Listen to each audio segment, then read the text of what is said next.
로마서 14장 1절부터 12절 말씀입니다. 여러분은 믿음이 약한 이를 받아들이고 그의 생각을 시비거리로 삼지 마십시오. 어떤 사람은 모든 것을 다 먹을 수 있다고 생각하지만 믿음이 약한 사람은 채소만 먹습니다. 먹는 사람은 먹지 않는 사람을 업신여기지 말고 먹지 않는 사람은 먹는 사람을 비판하지 마십시오. 하나님께서는 그 사람도 받아들이셨습니다.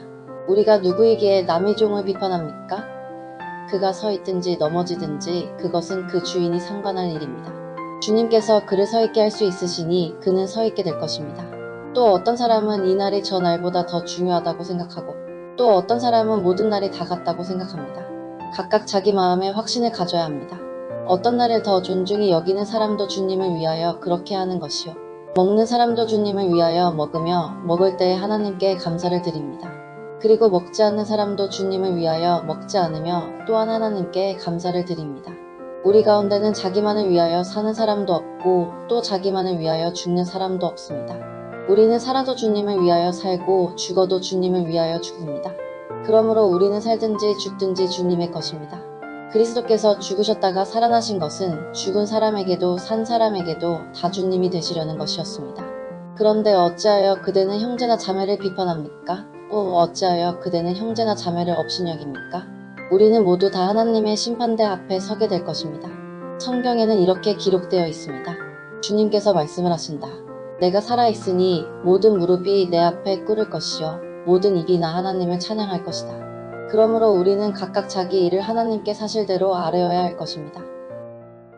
네, 샬롬. 오늘도 말씀 앞에 나오신 여러분을 축복합니다. 선에 갇힌 인간, 선밖의 예수라는 책을 보면 이런 내용이 있습니다. 우리는 정결법을 공개적으로 혹은 암묵적으로 정하고서는 그에 따라 남들을 받아주거나 배척하는 데 익숙해져 버렸다. 우리는 자신의 죄에 대해서는 대충 넘어가면서 남들이 저지르는 특정한 죄는 물고 늘어지고 비난하는 데 익숙해져 버렸다. 네, 우리는 이 책에서 말하는 것처럼 말씀에 기준한다는 각자의 정결법을 세우고서는 그 정결법으로 다른 사람들을 판단하고 정죄할 때가 있습니다. 게다가 우리 자신의 죄에 대해서는 관대하지만 다른 사람의 죄에 대해서는 마치 엄청난 죄라도 지은 것처럼 물고 늘어지고 비판하는데 익숙해져 버렸다는 것입니다. 이러한 우리의 모습 속 서로 사랑을 하는 예수님의 말씀은 어떻게 지킬 수 있을까요? 사랑은 내가 가진 엄격한 기준으로 상대방의 허물을 들추어내고 정죄하는 것이 아니라 나의 기준을 내려놓고 상대의 허물을 덮어주고 그 사람의 연약함을 내가 채워주려는 헌신 속에서 행해집니다. 만약 예수님께서 우리처럼 자신의 의로움을 가지고 우리를 대하셨다면 예수님과 어울릴 수 있었던 사람은 아무도 없었을 겁니다. 12 제자들조차도 예수님의 비판을 받으며 3년을 보내야 했을지도 모릅니다. 이처럼 우리는 오늘 말씀을 통해 우리가 행하고 있는 다른 사람을 향한 날선 비판과 정죄를 내려놓고 진정한 사랑의 모습이 무엇인지, 우리가 왜 그렇게 살아야 하는지에 대해서 나눠보고자 합니다. 오늘 본문 1절부터 4절의 말씀을 보면 바울은 음식의 문제를 통해 우리에게 교훈하고 있습니다. 초대교회 성도들은 음식에 대한 두 가지 주장을 가지고 있었는데요. 어떤 사람은 율법의 규정대로만 음식을 먹어야 한다고 주장했고, 또 어떤 사람은 모든 음식을 자유롭게 먹을 수 있다고 주장했습니다. 이 문제는 고린도전서에서도 등장합니다. 여러분, 고린도전서 10장에 보면 음식, 특히 우상에게 바쳐진 음식을 먹어도 되는지 먹으면 안 되는지에 대한 의견이 분분하였습니다. 바울의 입장은 우상은 그 자체가 무의미하기 때문에 음식이 하나님과의 관계에 어떠한 영향을 주지 않는다라는 입장을 내놓았는데, 문제는 바울과 같이 생각했던 사람들이 자신들이 자유롭게 우상의 음식을 먹는 것에 대해서 자랑스러워 했다는 것입니다. 그리고 믿음이 연약한 사람들은 그 모습을 보고 시험에 들고 또 믿음적으로 굉장히 타락한 또 모습을 보였다는 것이죠. 이에 바울은 우리에게 먹고 마실 수 있는 자유가 있으나 그 자유를 자신을 위해 쓰지 말고 연약한 자들을 위해 우상의 재물을 먹지 않는 자유를 선택하라 권면합니다. 사랑 때문이죠. 형제를 정말 사랑한다면 내가 우상의 재물을 먹을 수 있어도 먹지 말라 권면한 것입니다. 여러분, 고린도전서에서 나온 음식의 문제를 보며 음식을 먹는 사람과 먹지 않는 사람들은 서로의 모습을 보고 시험에 들며 또 서로를 이해하지 못하는 모습을 보이고 있습니다. 오늘 본문도 마찬가지입니다. 2절을 보니 어떤 사람은 모든 것을 먹을 만한 믿음이 있고 믿음이 연약한 자는 채소만 먹는다 말씀합니다.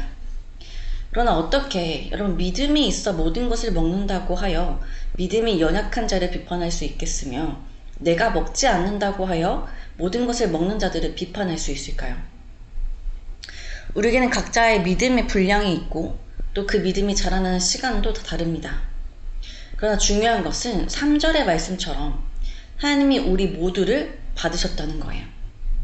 또한 우리는 4절의 말씀처럼 모두가 다 하나님의 종이라는 것입니다. 그렇게 우리를 세우시고 우리를 주관하시는 분은 우리의 주인 되신 하나님 뿐이십니다.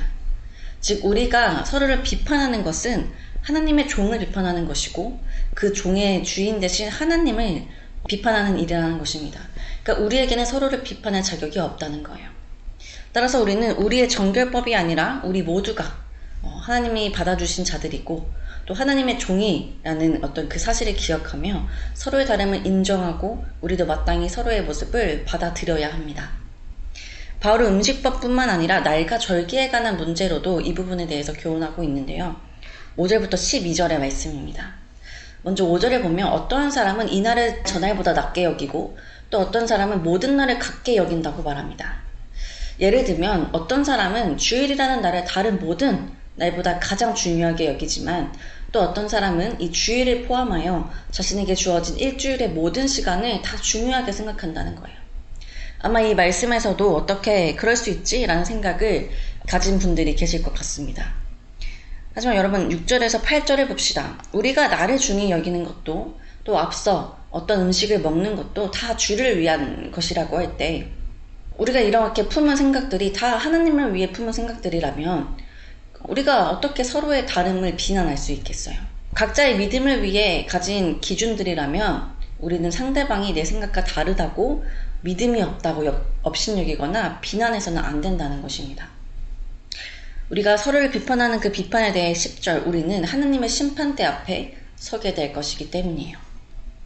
그렇다면 다 주님을 위해서 나는 이런 생각을 품은 거야, 난 이렇게 행동한 거야 라는 이런 말과 모든 행동들이 정당화될 수 있을까요? 아닙니다. 그 중에서는 분명 잘못된 신념을 통한 잘못된 행동이 있을 수 있습니다. 뿐만 아니라 하나님을 위한다고 말을 하지만 실상은 나를 위한 행동일 수도 있죠. 그렇게 우리가 또한 우리가 세운 기준들에 대해서 생각해 보아야 할 것은 11절과 12절의 말씀입니다. 우리가 심판날에 하나님 앞에서 우리의 모든 것을 자백하며 우리가 행한 일에 대하여 하나님께 직접 말씀을 전하는 날이 온다는 것입니다. 그러니 우리는 하나님을 위한다는 말 아래 우리의 신념을 관찰시키는 것이 아니라 정말 믿음의 양심에 따라 하나님을 위한 삶을 살아야 합니다. 각자의 믿음의 분량대로. 사랑하는 여러분, 오늘 말씀은 우리에게 어떠한 교훈을 주고 있습니까? 우리는 교회 안에서 정말 다양한 믿음의 형제 자매들을 만납니다. 서로 다른 삶의 배경과 또 서로 다른 믿음의 색깔들, 또 믿음의 크기들을 만나게 됩니다. 그러다 보니 나와는 다른 믿음의 기준으로 살아가는 지체들을 보게 되죠. 그러나 오늘 말씀은 서로의 다름을 비난하거나 업신여기지 말라 말씀합니다. 서로 사랑하라 말씀하신 그 말씀 안에서 그리고 우리가 모두 주님의 자녀요 주를 위해 사는 자들이라고 할 때 서로의 다름을 존중하고 받아들이라 말씀합니다. 이 말씀이 우리에게 어렵고 힘들 수 있습니다. 우리는 모두 자기 자신에게 익숙한 것을 좋아하기 때문입니다. 그렇지만 기억합시다. 예수님께서는 우리 모두의 다름을 품어주셨습니다. 그렇게 우리가 지금 그 받아들임 안에서 신앙의 길을 걷고 있는 것이죠. 사랑하는 여러분, 서로의 다름을 비판하고 정죄하는 자들이 아니라 나와 다른 지체의 허물을 품어내는 성숙한 우리가 되기를 소망합니다. 무엇보다 우리가 하나님 앞에 서게 되는 그날을 기억하며 다른 이의 허물이 아니라 내 허물과 연약함에 엄격해지는 우리가 되었으면 좋겠습니다. 함께 기도합시다. 하나님, 오늘도 말씀으로 하루를 시작하게 하시니 감사드립니다. 하나님, 우리는 서로 다른 믿음의 모습을 가지고 있습니다. 그래서 때로 우리는 우리의 모습이 더 의롭다고 주장합니다. 그러나 주님, 우리의 모습이 정말 의로운 모습인지 어떻게 우리가 스스로 판단할 수 있겠습니까? 우리 각자의 모습에 대해 판단하시는 이는 오직 하나님 한 분이신 줄 믿습니다. 그러니 주님, 우리가 서로의 모습을 정죄하고 비난하며 업신여기는 것이 아니라 각자의 모습을 인정하고 품어주며 사랑하기를 소망합니다. 또한 남을 향해 있는 우리의 날선 비판과 정죄가 죄에 대하여 관대한 내 자신에게 향하길 원합니다. 내가 지향하고 있는 믿음의 모습이 정말 주님을 위한 것인지 아니면 나를 위한 것인지 돌아보는 성숙한 믿음의 사람 되게 하여 주옵소서.